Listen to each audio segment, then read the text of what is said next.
All right, hello, my name is Greg and welcome to Brand Building in Turbulent Times by Communicus. Insights into what's working for brands in today's turbulent times. What to say in ads, how to say it, and how to optimize results for your brand. I'm going to go over a few housekeeping items before we begin. Please note that this WebEx session is being recorded. The recording will be made available afterwards.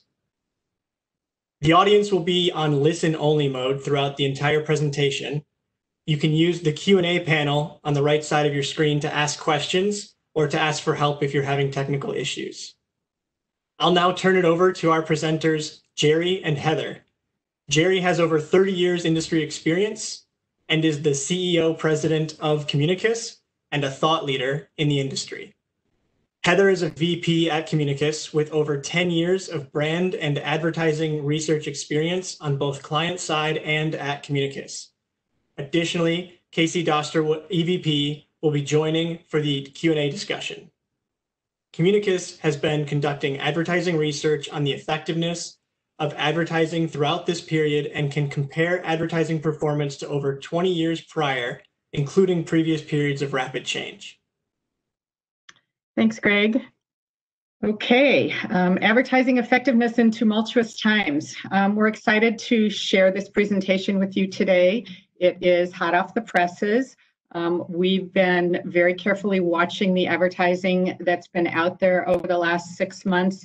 As you all know, we do advertising research, so we've got good quantitative data that we've been able to compare to our normative database, where we've looked at the impact of advertising during this period, different types of advertising during this period, what's working, what's not, how it compares with more normal times, and how it compares with other tumultuous times that we've been through in the last 20 or so years of our history.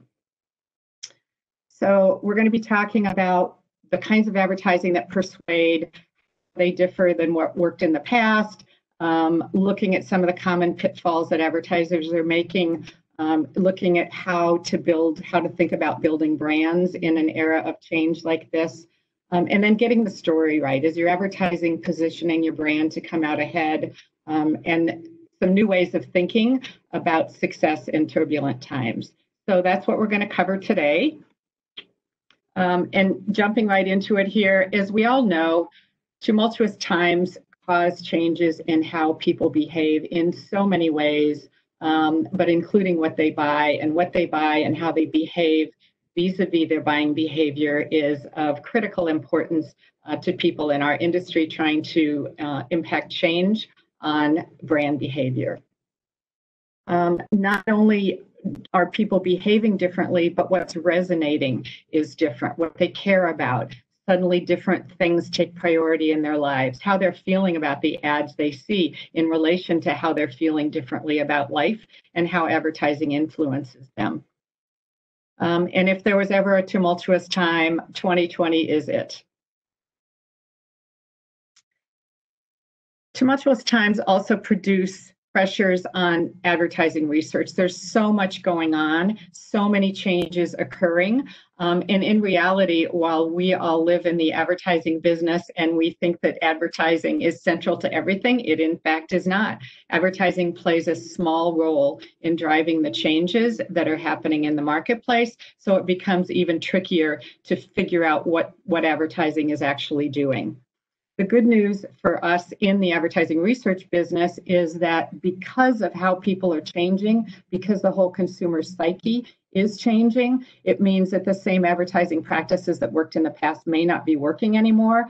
So it becomes particularly critical to provide the research insights about what is working and why it's working to make sure that we're doing the best we can to represent our brands. So just going back to the basics for a minute, and those of you who work with Communicus, this may be a familiar visual. We know that ads need to work along a relatively rational process, if you will, to work for your brand. First, people have got to notice them. If you're running ads and people aren't noticing, you might as well not be running the ads, and they don't notice everything that they've got exposure opportunities to. So it's critical that your ad jumps out and gets noticed. And then it's got to resonate and communicate. It's got to produce some kind of an important meaning and message for people who notice it. But it's got to be connected to the brand, or none of this is going to enable the ad to change how people feel about the brand in that System 1 brand space in their brains. And then after all of that, it has to actually change how they feel about the brand, what they believe to be true about the brand, or their intentions. So when we look at how advertising works, we really look at it as a 4-step process. With that in mind, we took a look to try to understand what kinds of ads are working now. We know there's a lot of message blurring out there. Consumers are distracted. There's tremendous amount of upheaval in their lives. What's actually working in today's environment? The basic principles really haven't changed. When we went back into our database and looked quantitatively at things like breakthrough and branding and engagement, overall patterns are very consistent with what we've seen in the past. So despite the fact that people are distracted, maybe their media habits have been modified, we're still seeing advertising breakthrough, engage, get brand linked, and even persuade at about the same levels that we've been seeing in the past. So things are different, but overall advertising's power to influence people's attitudes and behavior has really not changed. But we are seeing some new patterns, including some mistakes and pitfalls. And a lot of this tends to be the crowd does something and the rest of the crowd does it too. And so you see a lot of advertisers making very similar mistakes. And that's one of the things that we want to really highlight today. So first, we're going to focus on the first part of the equation, ads that get noticed, that resonate and communicate, and that are connected to the brand. Today, as in the past, most advertisers focus on creating ads that get noticed and that resonate and communicate. We want people to see our ad. We want them to talk about our ad. We want our ads to create all of these feelings and meaning for the consumer. But focusing on just those two elements is a big reason why most advertising doesn't work. Perhaps even more true today in this highly charged environment. You really need all three. You got to be connected to the brand as well. So we're going to focus on ads that do it all. So we got some do's and don'ts here for you. First is to build from a foundation of understanding how your consumers are relating to your category and to your brand. This is always a good starting point for any kind of development of an advertising strategy. But we know today some of this may have changed. So how consumers are relating to your category and your brand now may be different than it was in 2019. So this is a really important place to start in terms of making sure that you understand this. But then the next critical component is to actually solve a problem or create a positive end state. If you just get stuck in the we understand, we know, we feel your pain, it's so hard out there, without bringing in a solution, without bringing a way that your brand is doing something about this and creating a more positive, happy state of mind at the end or solving that problem, it's really not going to drive much other than making people feel a particular way. The other thing that we can't stress enough, and we'll be coming back to this again and again, is the importance of being distinctive. Unlike other ads in your category or outside your category. Before this pandemic struck, we saw a lot of patterns within categories. So if you see a beer ad, there's a lot of beer ads that look alike. If you see a household cleaner ad, there's kind of a formula that they all follow. So within categories, we tend to see a lot of ads that are non-distinctive. Today, we're seeing ads that are non-distinctive across categories. I have no idea what category you're even talking about in some of these ads. This is a little montage that we put together about representing some of the COVID-19 response ads. I'm sure a lot of you have seen the YouTube video. That's a great compilation of snippets from different ads, including the audio and the visual, and they all just run together and they're all saying the same thing. And we saw a lot of this in the early days in March and April. We're still seeing quite a bit of it, and it is a blur. So besides being distinctive, it's really important, if you've got a brand building objective, to be authentic to your brand, to its purpose and its story. Just slapping oh, we care, we really are feeling your pain and therefore go buy our product. If it's not authentic to your brand purpose and its story, it's not going to work to build your brand. In addition, we talk a lot at Communicus about distinctive brand assets, those strong links to what's in the memory about your brand. So if you've got a color, if you've got an audio soundtrack, if you've got a character, any of the things that are your distinctive brand assets, bringing them into your ads at this point in time, even if your ads are on a different message, is really going to help people link the brand to that message, provided, of course, that the DBA that you're bringing in is really consistent with the mood of the ad at that time. But thinking about bringing your DBAs in, not just starting from scratch with a whole blank slate in terms of your communications at this time. Excuse me. Eliciting emotions, positive emotions, is an important dynamic of advertising in Memorial, not just this year, but eliciting positive emotions and associating them with your brand. We know that a lot of the power of advertising is through its pull on emotions, both in terms of engaging people and also in terms of persuading people, and that is equally true today. So the emotions that we typically see being important are things like joy, satisfaction, inspiration, pride, even negative emotions, if they're resolved in a positive way in favor of the brand, can be very powerful. We are seeing some differences in today's environment. A lot of it has to do with the rawness of emotions, the power of emotions, in the sense that people are feeling more emotional in their own lives. And so it's easier to tap in and pull those out. So within that context, we're seeing advertising resonate more in a place of sadness. Ads that we used to expect to elicit joy, so family scenes and heartwarming relations between a mother and a child, or a grandparent and a child, or family gatherings. These are the events and advertising scenes that typically produce joy and make you feel joyful in a way that can transcend your own feeling and be placed onto the brand.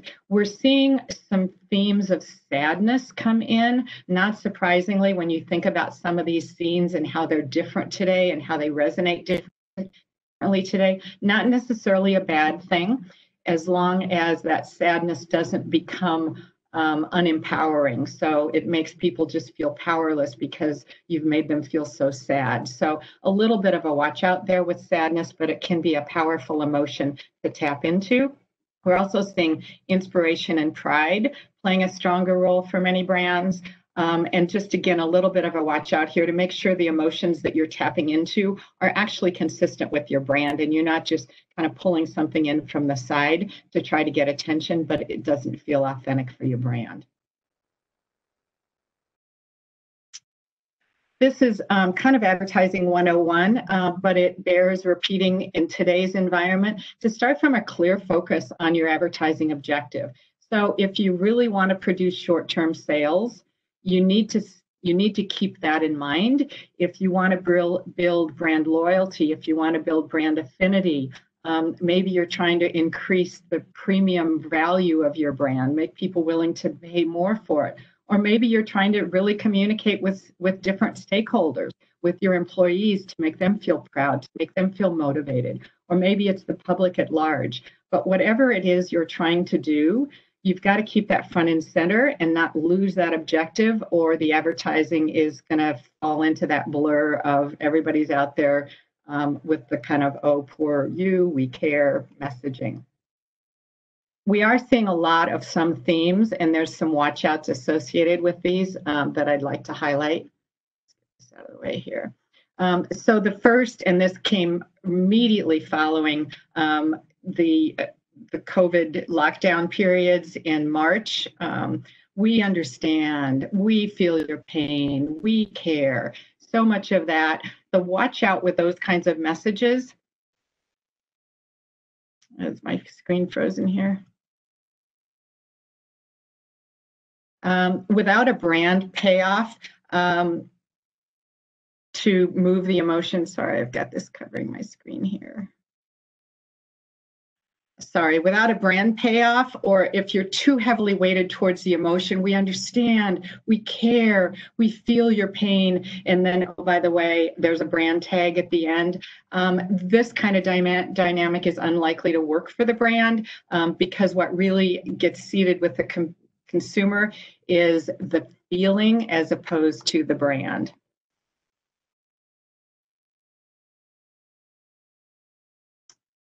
We also are seeing lots of, here's what we, the company, the brand, are doing. And this falls into a couple of different categories. The first is, here's what we're doing to help you. So we might be doing things to make home delivery easier, to make it a safer environment, to make sure our products are safer for you.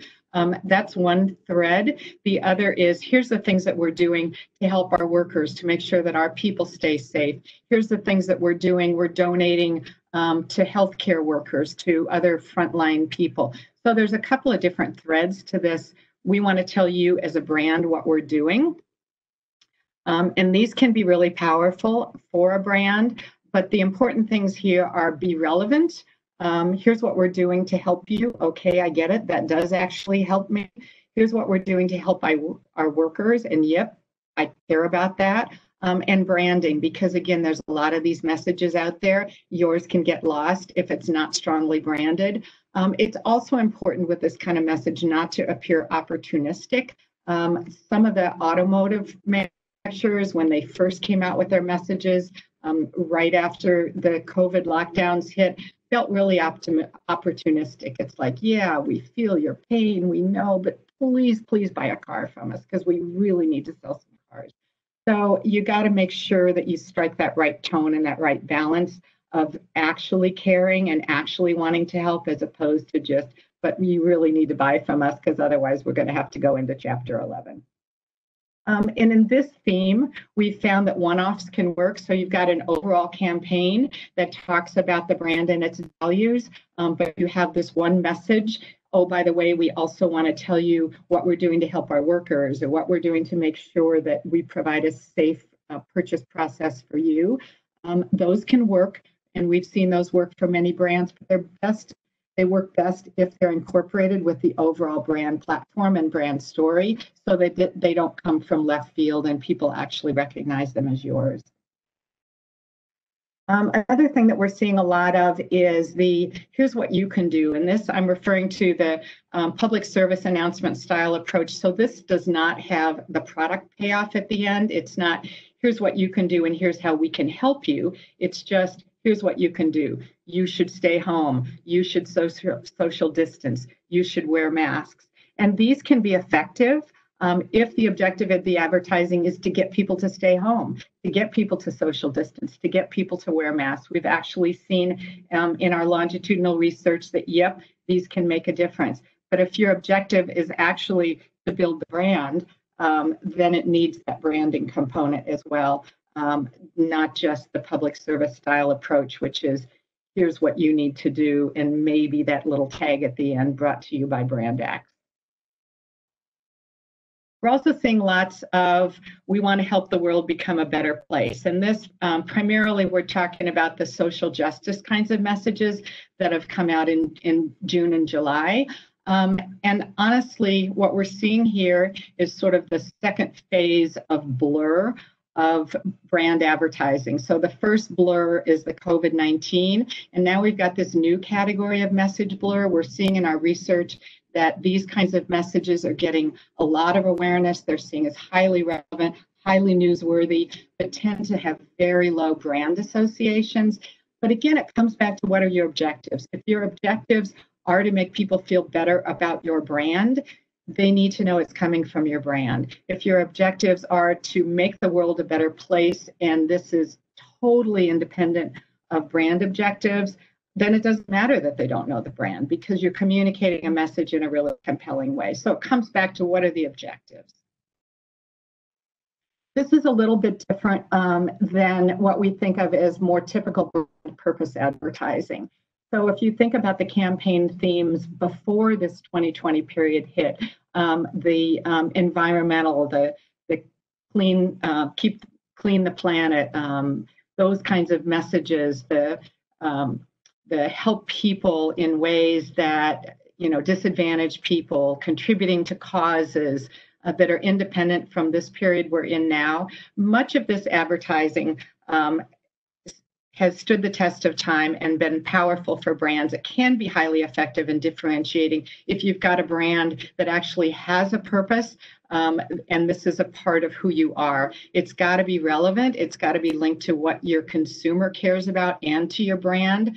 So we care about the environment. If you don't actually have any claims, anything to say about caring for the environment, or if it doesn't matter to your consumer, it's not going to be relevant. It's not going to work for you. It's got to be believable and authentic. Can't come from just out of left field because it seems like the right thing to do. Again, distinctive and well branded, and consistently over time. This is not a one-off kind of a message that really works for brands. So to come back full circle to what we're seeing about the ads that are working now. The ads that are working now are authentic to the brand story, whether they're one-offs or whether they're part of an overall campaign. They got to feel authentic to the brand. They have to address a consumer need. Distinctiveness is critical, and having the brand and its distinctive brand assets. So not just being different, but being different in a way that is distinctive to this brand, eliciting positive emotions or any emotions in a way that empowers people to feel differently or behave differently about your brand. And continuing with existing themes, if you have a campaign that's working for you, and you bring in some new elements that add an element of surprise, so it's not just the same thing that you've had in the past. Maybe you're recutting your commercials because you can't go produce new commercials right now. So bringing in a little element of freshness and surprise, whether it has to do with today's environment or whether it just has to do with here's the brand I know and love, and now they're saying something a little bit different for me. And this time, that can be very effective as well. So now that you've got it all straight about, okay, here's all the things I need to do to create great advertising. How much is advertising actually contributing to changes in brand attitudes and behaviors in this environment when people have so much on their minds, so much they're worried about? Is advertising actually driving change? And I'm going to turn it over to Heather, who is going to take us through the answer to this question. We're going to recap how effective advertising works. So first, you need to get noticed, which is really going beyond that exposure. You need to break through. They need to resonate through System 1 dynamics. Specifically, ads need to be relevant, distinctive, and drive emotional connections while communicating clear and strong messaging that delivers on that consumer need. And they need to connect to the brand in order to drive change in how consumers feel and act about the brand. However, we know sorting all out overall trends versus what's being driven by ads can be particularly problematic, especially during these times of turbulent change, which makes it even harder because people can't tell you how they'll respond to ads or what their motivations are.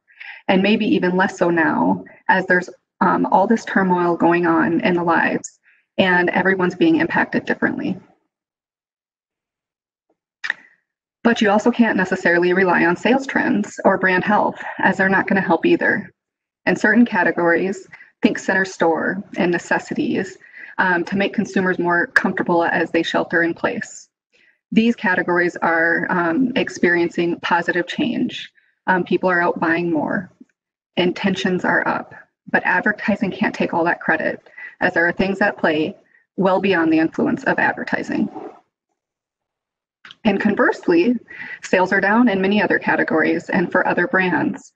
People aren't going out to restaurants. They're not buying new cars or non-essential items. But it's not advertising's fault. There's headwinds out there at play, which are changing people's behaviors. So if you can't rely on sales trends and brand health is not helping you because people are all swept along by these trends, what can you rely on? So what's really needed is true longitudinal research. So many of you have experienced this research where we interview a group of the target audience before a campaign starts or at a specific point in time to understand those current attitudes and stated behaviors for the brand. And instead of tracking those changes amongst a matched sample, we actually re-interview that same group of individuals and re-ask those brand KPIs to determine who's seen the ads and who hasn't, so then we can start pulling apart. The power of that true longitudinal design really offers the ability to sort out which ads consumers have seen, which combinations of ads or messages were taken away, and how the advertising is shifting which brand KPIs among those groups that have seen the ads versus haven't. But it even gets crazier when you think about a category that is up.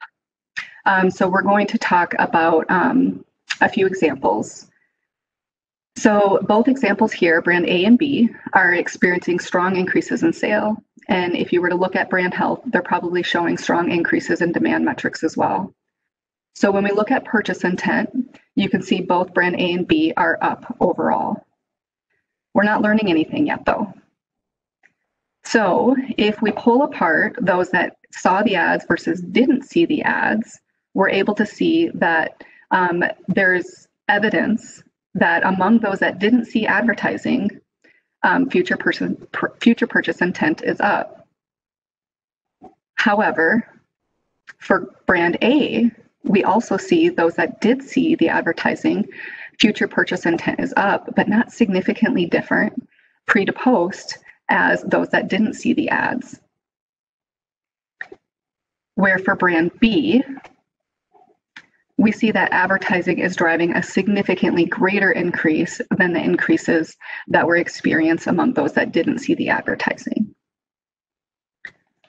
So two cases where brands are doing great and everyone is happy, but very different implications from an advertising standpoint. So brand A needs to go back and look closer at the data and understand what is working and what isn't. And basically, they need to pivot their advertising approach to stronger advertising because it's not working. And brand B needs to maintain their campaign initiative, potentially even expand the advertising investment, because the stronger you can build the branded ad awareness and intensity of the campaign, the greater the benefit to the brand. So on the flip side, we've got categories that are struggling. And we've got these headwinds where people just aren't buying as much. The advertising in this case is offsetting some of those declines that would be experienced in the absence of advertising. So again, keep investing in the campaign, and if possible, increase the investment and consider focusing your efforts on targeting heavy users, the users that are going to get the most bang for your buck. And if you can help them from slipping away, you're going to further offset those declines that are happening in the absence of advertising. So it's interesting when we look at best practices regarding persuasion, because the list isn't really much different than what we had seen a year ago. We need to first start with where the consumer is, but you don't want to just get stuck there. We need to make sure that we've got relevant ads, distinctive, and unmistakably branded as you. Build a multi-touch point campaign that works as one to accomplish your brand objectives. So multiple video assets, consistent cohesive use of other platforms that build off of one another. You can even have multiple messages that work in tandem. And if appropriate, continue using existing themes, but add an element of surprise, especially in today's environment where production is hard. Recut past videos to freshen up that campaign that was working so well prior to COVID. see how you can alter those to just freshen it up, keep that element of surprise coming through to get that engagement and to ensure that persuasion continues to build. So in these tumultuous times, advertising has a really big job to do. So the question is yours doing its job? And are you giving it appropriate credit? So from here, we're going to open it up to Q&A.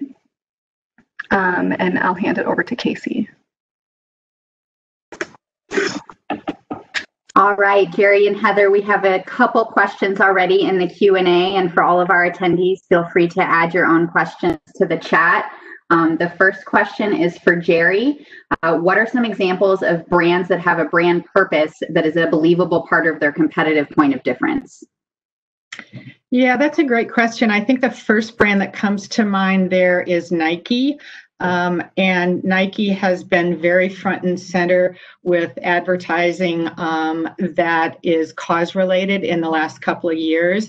But if you think back to when they even started the Just Do It campaign, it was really the brand purpose could be stated as, you know, to give America confidence or give the world confidence in its ability to succeed physically and to go out and have athletic performance that that provides satisfaction, to get people outside. So it's a brand purpose that has evolved over the years, but I think that that's probably the first brand that comes to mind as one that has a really major purpose. That is a very believable part, if not integral, to who it is and the value that they provide and why people buy Nike over other brands.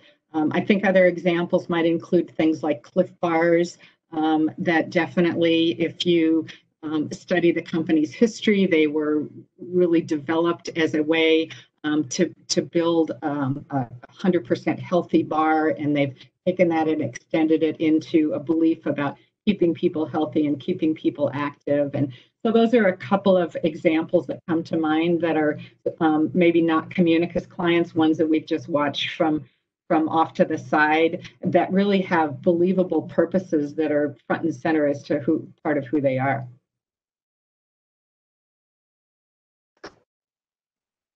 Okay, the next question, I believe this is appropriate for Heather, related to the trends that we're seeing and that we tend to see. So how common is it that a campaign is working against the tide if sales are going down, but the campaign is actually working to build the brand? Yeah, we actually see this quite often, even when we don't have these challenging times. There are so many outside forces that can drive decreases, whether it's in brand perceptions and attitudes or in those lower funnel stated demand measures.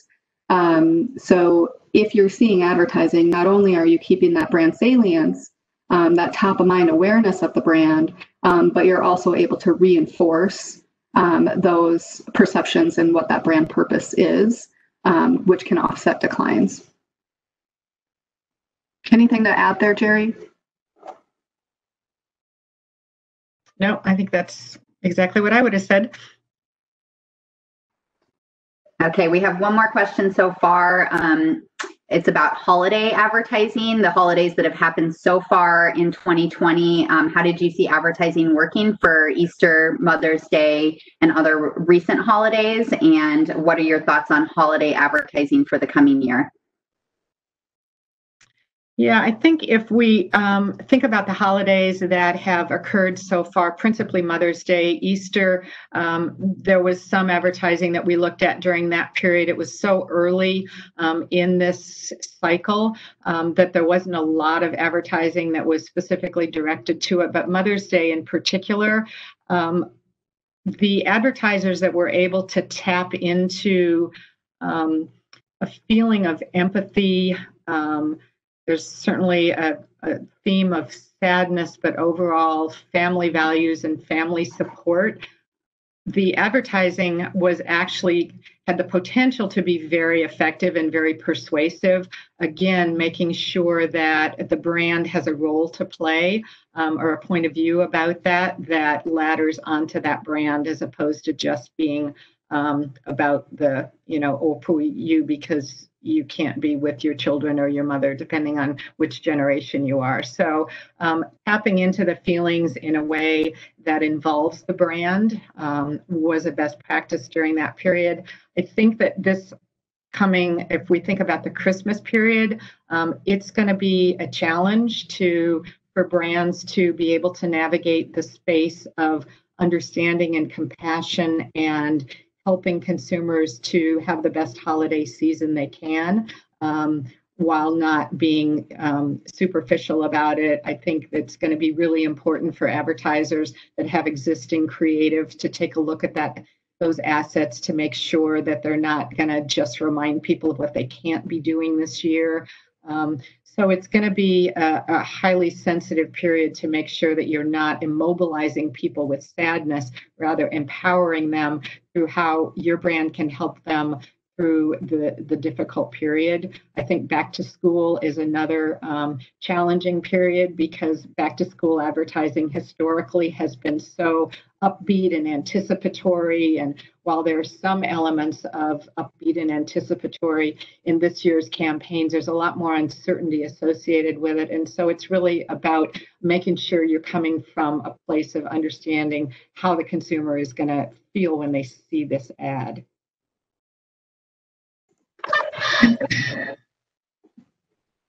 Just to build off of that, we're also seeing a little bit of a shift in where people are advertising, especially in times like this, which speaks to some of the holiday back to school being the one coming up here.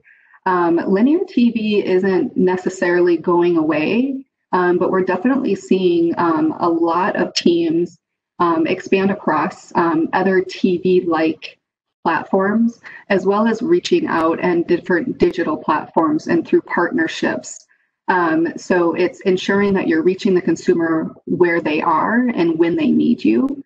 So I think that's even more apparent now in these turbulent times than it has been ever before. Great. Thank you, Jerry and Heather. We don't have any further questions in the Q&A, but if anyone would like to ask Jerry and Heather questions, their emails are listed here on the slide. That concludes this presentation of brand building in turbulent times. Thank you all for joining us today.